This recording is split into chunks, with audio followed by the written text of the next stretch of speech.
Let's face it, any story that has beheading and kidnapping in the same headline really doesn't need a whole lot more to be both frightening and fascinating to a lot of people. But this story actually does have another level of intrigue. It's where it took place, here at Great Waters. And if you look down the road, you'll see that it's a gated community. In other words, not everybody gets in. That includes us.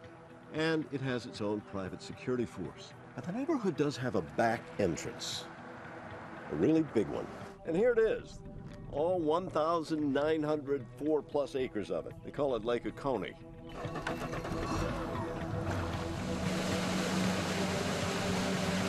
So it wouldn't be hard to do what we just did. Get a boat, 5 minutes on the water. Here you are. The sheriff's boat and the crime tape is the giveaway. This is where it happened. And a boat on the water, even at night here, wouldn't be unusual. Now, we're not saying whoever carried out this crime actually came by water, but to a lot of people here, it makes sense. The FBI is now putting up 100 billboards across Georgia. Shirley Derman missing now for more than 2 weeks. Her husband beheaded. A $20,000 reward now in play for information leading to any arrest in the case. Take a look at the picture and if you've seen anything. This is such a mystery. Martin Savage, CNN correspondent, joins me along with HLN law enforcement analyst Mike Brooks as we take a look at this. And Martin, you had the opportunity and really unique to be right at the property. And if we could show folks some of the video to give us an idea of the vastness of this lake. This isn't a little pond, right? This is like a nice big body of water. Yeah. No, it's the second largest lake in Georgia. So we're talking, over 1,900 acres of open water here. It is actually a reservoir, it's a dam. It was built back in the 70s. So, this is a well-established and very well-to-do area. Another reason why this crime is not only horrific, it's just so, you wouldn't have it happen normally. In a place here like we this. see the crime scene tape right here, right? This right here is the crime scene tape. So correct. And that's the sheriff's boat you see docked there at their pier. And this is their home back here, right? Let's take a closer look at that dock if we could, because if someone was going to come and do this home invasion or kidnapping, murder at night, this is where they would park.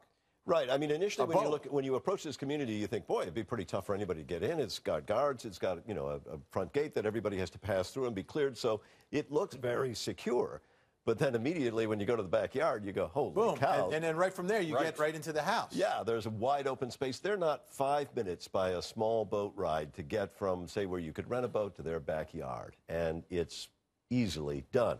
The thing is, boat traffic in that area is not abnormal. So not abnormal. If there was somebody running around using a boat to gain entry and then get out, people really wouldn't find that unusual, no matter the time of day. Right. No, I know all hours of the day and night, because I know people who live right near this development, and they say even 1 o'clock in the morning, you go down on your deck, no matter what time of the year it is, and it's not unusual to hear a boat, to see boats out there fishing, these kind of things. Now, here we see police presence. Is this because of what happened, or is this normal? Well, I mean, we did notice that when we went out there, this boat came roaring up pretty quickly. The sheriff's boat was already there. There are officers that are on the property. They're continuing to use it as part of their investigation. I think, part of it is to keep the curious at bay. And the other part, though, is to maintain the integrity of that crime scene, because right now that's really all they've got to work on. Because those were the state DNR officers, and they're the ones who were using the side scan sonar to try to look for any kind of evidence at all inside the lake. Yeah. Now, this is a shot closer to dusk or at nighttime. What's the lighting like there? And if, in fact, a boat shows up at night, how close are neighbors that would be able to see or hear anything? There are neighbors on either side. They're very close, within 100 yards, maybe 50 yards, at least property lines adjoining.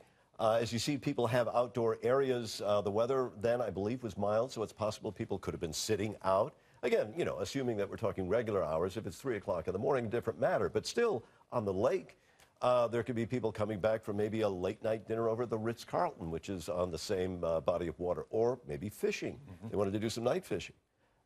So it's possible somebody could have heard or seen something, but unless it was a gunshot, unless it was a scream, something obvious, they wouldn't notice it. Wouldn't notice it. So opportunity, you're talking about a lot of opportunity for anyone who has a boat to be able to gain entrance. Let's talk about motive now in this case, because this is another huge mystery here. Let's take a look at some potential motives here. Put them up on the screen. And the interesting thing here, you talk about robbery. There was nothing taken, right? Well, nothing that we know of, we should say. And the sheriff backs this up. In other words, nothing obvious. It wasn't like they had taken all the jewelry. It wasn't like they had taken anything of great value that was obvious in the home.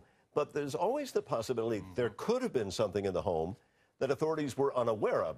I don't know whether it's information or something else of value that simply because you didn't recognize it as missing, that it wasn't stolen. So I'll just say that as we don't know. Not an obvious robbery. You go in and ransack the place. Correct. It's a great neighborhood with lots of valuable things in the home. Right. Ransom, like a kidnapping. You take someone, if they're rich, you want to get money, but there's been no indication of any sort of ransom situation here.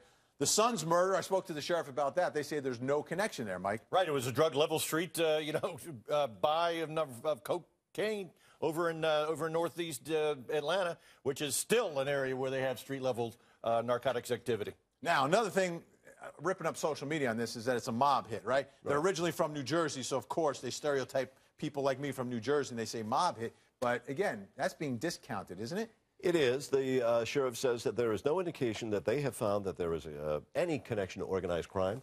No indication the family has a connection to any criminal activity at all. People have theorized maybe there was a witness protection program at play here. No, they say that's not the case. And of course, all of this is escalated because of the beheading.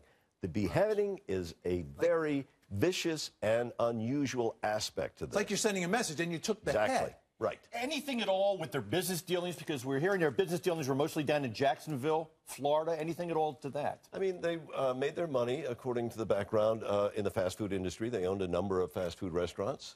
Nothing there that's. And he's been retired for more than a decade. Yes. And sold out of the business. Yeah. All right. Martin Savage, great work. Appreciate it. We got a much clearer picture, literally, of what it's like in that area.